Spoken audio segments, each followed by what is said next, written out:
पौआ मारन दे बाई मोला जाऊंगा जाऊंगा मारन दे बाई मोला जाऊंगा जाऊंगा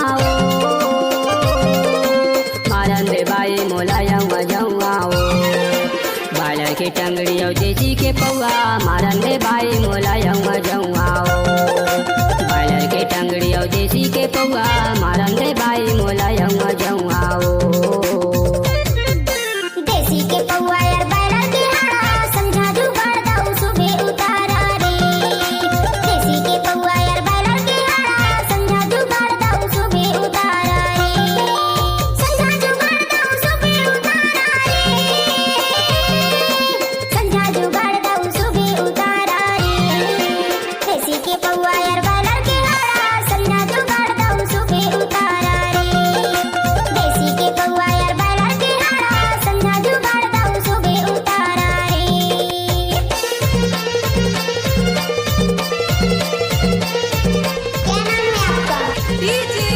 देवान मरकाम हरा टोला वाले।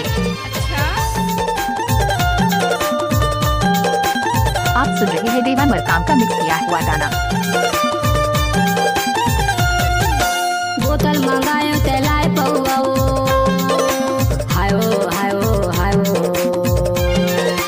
बोतल मंगायो तेलाय पौआ हायो हायो हायो तोला ठरा मंगायो तेलाय मऊआ मारन दे बाई मोला जाऊंगा जाऊंगा बालर के टंगड़ी और देसी के पौआ मारन दे बाई मोला जाऊंगा जाऊंगा देसी के पौआ यार बालर के हारा संधा जुगाड़ दाऊ सुबह उतारा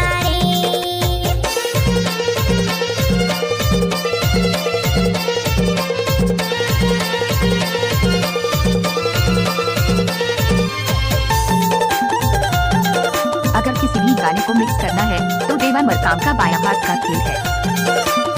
मिक्स बाय डीजे देवा बाबू हरा टोला वाले।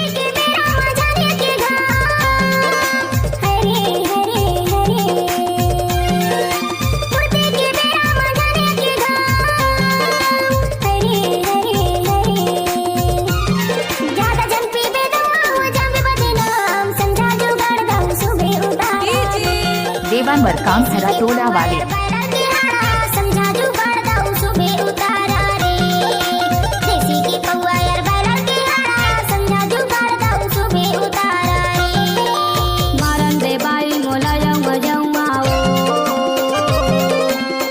आप सुन रहे हैं देवान मरकाम का मिक्स किया हुआ गाना।